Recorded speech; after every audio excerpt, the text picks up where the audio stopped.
அனைத்து சர்வசக்திக்கும் என் வணக்கம். எல்லாம் அவன் துணை. காரக ஜோதிடம், அரியலூர் திருஞான சம்பந்த ஜோதிடர்.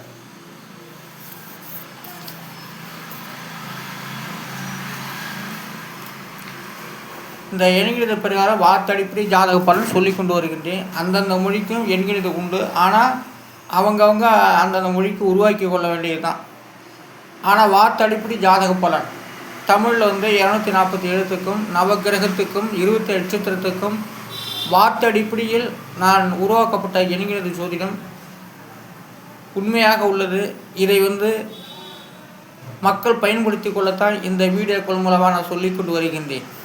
ஆனால் வார்த்தடிப்படை ஜாதக பலன் கடவுள் துணையிலேயே, கடவுள் வணக்கத்திலே எல்லா வணக்கமும் இருக்குது. சர்வசக்தி வணக்கம் இருக்குது, எல்லோருக்கும் வணக்கம் இருக்குது, அனைவருக்கும் வணக்கம் இருக்குது என்பதைத்தான் நான் சொல்லப்பட்டு வருகின்றேன். எல்லாம் அவன் துணை என்றால் எல்லாமே அதிலேயே அடங்கியிருக்கு. 240 எழுத்துலேயே எல்லாமே அடங்கி போச்சு. அதனால் ஜாதக பலன் என்பது வார்த்தை அடிப்படையில் இன்று இந்து மதத்துக்கு 6 எழுத்து.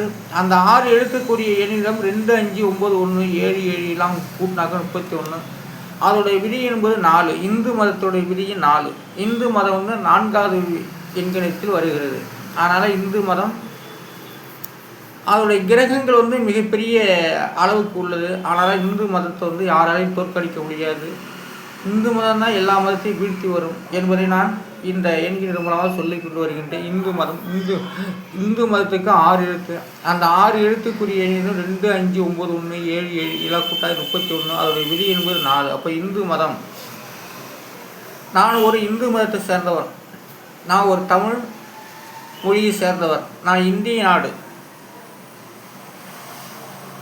என்னுடைய லாங்குவேஜ் தமிழ். நான் என்னுடைய கண்ட்ரி இந்தியா. நான் பேசும் மீனிங்ஸ் தமிழ். அதனால் வார்த்தடிப்பை ஜாதகப்படி சொல்லி கொண்டு வருகின்றேன். இந்து மதத்துடைய விதியின் 4. அடுத்ததாக பாரதத்துக்கு 4 எழுத்து. 4 எழுத்துக்குரிய 7, 3, 7, 7 எல்லாம் கொடுத்தா 24. அதோடைய விதிங்கிறது 6. அப்போ பாரதத்துடைய விதியின் 6. பாரதம் என்ற ஒரு விதியின் 6. பாரதத்துக்கு 6வது விதியின் 6வது ராசி வருகிறது. அடுத்ததாக மகாபாரதத்துக்கு 6 எழுத்து.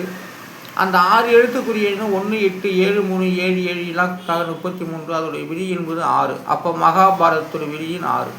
பாரதம் என்ற ஒரு விதியின் 6. மகாபாரதத்துடைய விதி என்னும் 6 தான். அதனால் மகாபாரதம் 6வது ராசி கன்னியா ராசி வருகிறது மகாபாரதம். அதுபோல் அடுத்தது ராமாயணத்துக்கு 5 எழுத்து.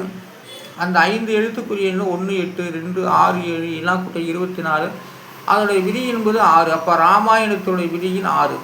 ராமாயணம் 6வது விதியின், மகாபாரதம் 6வது விதியின். அடுத்தது உயிலுக்கு 3 எழுத்து. அந்த 3 எழுத்துக்குரிய 3, 3, 1 எல்லாம் கூட்ட 7. அதான் உயில். 7வது விதிங்கிறது உயில். இப்போ 7ஆம் இடத்து பார்வைதான் 7வது.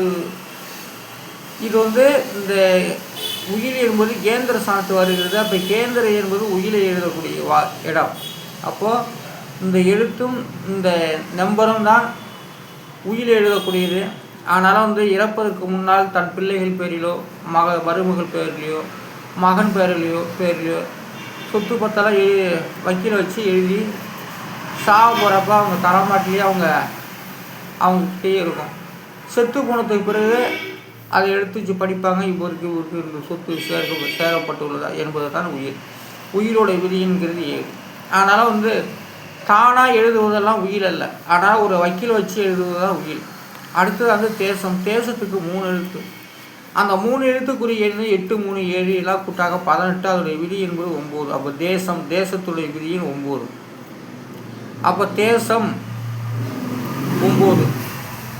அப்போ தேசத்துடைய விதியின் 9. அடுத்தது நாடோடிக்கு 3 எழுத்து. அந்த 3 எழுத்துக்குரிய 6, 1, 1, 6 எல்லாம் கூட்டாக 13. அதோடைய விதி என்பது 4. அப்போ நாடோடைய விதிங்கிறது 4. நாடோடி ஊரெல்லாம் சுற்றி விட்டு வரக்கூடிய பேர் நாடோடி. ஆனால் நாடோடைய விதிங்கிறது 4. அடுத்த பரதேசிக்கு 4 எழுத்து. அந்த 4 எழுத்துக்குரிய 9, 3, 8, 4 எல்லாம் கூட்டா 24. அதோடைய விதி என்பது 6. பரதேசியோடைய விதியின் 6. அடுத்தது கலியுகத்துக்கு 5 எழுத்து. அந்த 5 எழுத்துக்குரிய எழுத்து 1 5 4 1 7 எல்லாம் கூட்டாக 18. அதோடைய விதிங்கிறது 9. அப்போ கலியுகத்தோடைய விதியின் 9. அதனால் கலியுகத்தோடைய விதியின் 9. அடுத்தது வந்து சாலிய வாகனம். சாலிய வாகனத்தை வந்து 7 எழுத்து. அந்த 7 எழுத்துக்குரிய எண் 1 5 2 3 1 9 7 எல்லாம் கூட 28. அதையெல்லாம் 9 கிரகத்தில் கழிச்சுட்டா மீதி 1. அப்போ வந்து ஜாலி வாகனத்தினுடைய விதியின் 1. அடுத்து வந்து குஷ்டம்.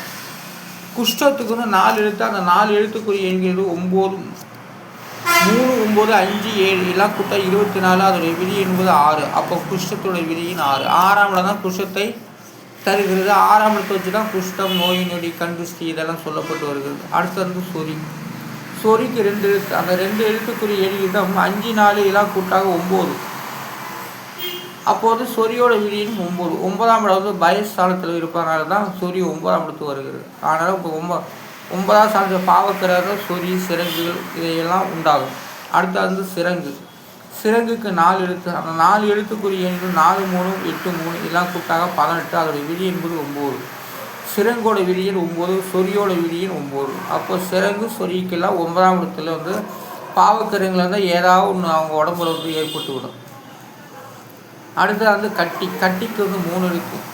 அந்த 3 எழுத்துக்குரிய எண் 1 2 6 எல்லாம் கூட்டாக 9. அப்போ கட்டியோட விதியின் 9, சொரியோட விதியின் 9, சிறங்கோட விதியின் 9, கட்டியோட விதியின் 9. பாருங்கள், சொறி, சிறங்கு, கட்டி இது 3மே 9ஆம் இடத்துலேயே வருது. அப்போ 9ஆம் இடத்துல பாவக்கிரகங்கள் 9ஆம் இடத்துல சம்மந்தமாக ஒரு கிரகங்களுக்கு அமர்ந்து விட்டால் அவர்களுக்கு சொறி, சிறங்கு, கட்டி ஆப்ரேஷனில் ஏற்படும். இதுதான். ஆனால் அடுத்ததான் மை என்பது ஒரு எழுத்து. அந்த மைக்கு வந்து 5 தான். அப்போ 5ஆம் இடம் தான் மை தருகிறது. மையை உருவாக்கப்பட்டு வருகிறது. அடுத்து வந்து கண்மைக்கு 3 எழுத்து. அந்த 3 எழுத்துக்குரிய 1 3 5 எல்லாம் கூட்டாகி 8. அப்போ வந்து 8 9. அப்போ கண்மைக்கு வந்து 9ஆம் இடத்து பலன் வருகின்றது. அப்போ வந்து கண்மையோட விதியின் 9. கண்மையோட விதியின் 9. அடுத்தது நலம். நலத்துக்கு 3 எழுத்து. அந்த 3 எழுத்துக்குரிய எண்ணிகள் 8 4 7 எல்லாம் கூட்டாக 19. அதோடைய விதி என்பது 1. அப்போ நலம் 1ஆம் இடம் தான் நலத்தை தருகிறது. அடுத்ததாக வந்து வெற்றி தரும் என்ற ஒரு வார்த்தைக்கு வந்து 6 எழுத்து. அந்த 6 எழுத்துக்குரிய எண்ணும் 8 5 9 7 5 7 எல்லாம் கூட்ட 41. அதோடைய விதி என்பது 5. அப்போ வெற்றி தரும் என்ற ஒரு வார்த்தைக்கு 5ஆம் இடம். வெற்றி எல்லாம் 5ஆம் இடம் தான் தருகின்றது. வெற்றி பெறுவதற்கு முன்கூட்டி ஆசீர்வாதம் தரக்கூடிய எண்களில் தான் 5. அப்போ 5ஆம் இடம் தான் வெற்றியை தருகிறது. அடுத்தது புதுசுக்கு 3 எழுத்து. அந்த 3 எழுத்துக்குரிய எண் 2 9 5 எல்லாம் கூட்டாக 16. அதோடைய விதி என்பது 7. அப்போ புதுசுங்கிறது 7ஆம் இடம். 7ஆம் இடத்து எந்த கிரகம் இருந்தாலும் அது புது கிரகம். அடுத்ததாக வந்து வால் நட்சத்திரம். வால் நட்சத்திரத்துக்கு வந்து எண்கிணிதம் 3 1 8 2 3 4 7 3 7 எல்லாம் கூட்ட 21. அதோட விதி என்கிறது 3. அப்போ வால் நட்சத்திரத்துடைய விதியும் 3. வால் நட்சத்திரம் வால் நட்சத்திரத்துடைய விதியின் 3. அடுத்தது வந்து பொன்மொழி. அந்த பொன்மொழிக்கு வந்து பொன்மொழி என்பது பழமொழி, பேசும் மொழியெல்லாம் பொன்மொழி. பொன்மொழி என்பது சொல்லப்பட்ட வார்த்தைகள் அத்தனையுமே பொன்மொழியாக ஒரு தத்துவத்தை சொல்லப்படுவதுதான் பொன்மொழி. பொன்மொழிக்கு வந்து விதியில் 9. அதற்குரிய எண்ணிடம் 2 6 3 7 எல்லாம் கூட்டா 18. விதி என்பது 9. அப்போ வந்து பொன்மொழியோட விதியில் 9. பொன்மொழிக்கு வந்து 9ஆம் இடம். ஏன்னா நடந்து முடிந்தவைகள் பொன்மொழிகள், சொல்லப்பட்டு வருவது தத்துவங்கள் சொல்லப்பட்டு வருவது பொன்மொழிகள்.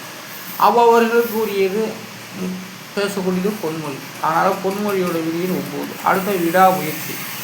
விடாமுயற்சிக்கு வந்து 6 எழுத்து. அந்த 6 எழுத்துக்குரிய 6 3 3 2 5 4 எல்லாம் கூட்டம் 23. அதோட விதி என்பது 5. அப்போ விடாமுயற்சிக்கு வந்து 5ஆம் இடம். இப்போ விடாமுயற்சியோட விதியின் 5. அடுத்ததாக வந்து வாழ்க என்று சொல்லுக்கு வந்து 3 எழுத்து. அந்த 3 எழுத்துக்குரிய எண்ணிடம் 3 3 1 எல்லாம் கூட்டாக 7. வாழ்க என்று சொல்லக்கூடியது 7ஆம் இடம். அந்த 7ஆம் இடம் தான் வாழ்க என்று சொல்லக்கூடியது. அடுத்து வந்து ஒழிக என்று சொல்லக்கூடிய விதியும் 2. அதற்குரிய எண்ணிடம் 3 7 1 எல்லாம் கூட்டாக 11. அதோடைய விதி என்பது 2. அப்போ ஒழிக என்ற வார்த்தைக்கு வந்து 2ஆம் இடம் தான். 2ஆம் இடம் தான் ஒழிக என்று சொல்லக்கூடியது. என்னை பார் அப்படிங்கிற வார்த்தைக்கு விதியின் 9. அதற்குரிய எண்ணிடம் 4 6 4 6 7 9 இதெல்லாம் கூட்டாக 36 அதோடைய விதி என்பது 9. இப்போ என்னைப்பார் என்ற ஒரு வார்த்தைக்கு விதியின் 9. அடுத்து வந்து கவனிக்கு வந்து 3 இருக்குது. 1 5 1 இதெல்லாம் கூட்டம் 7. 7ஆம் அதற்குரிய விதிங்கிறது 7. அப்போ வந்து கவனி என்ற ஒரு வார்த்தைக்கு விதியின் 7. ஆனாலும் வந்து ஜாதக பலன் என்பது ஒவ்வொரு வார்த்தை அடிப்படையிலே அமைந்துள்ளது என்பதை நான் சொல்லக்கூடிய இந்த எண்ணிக்கை பிரகாரம்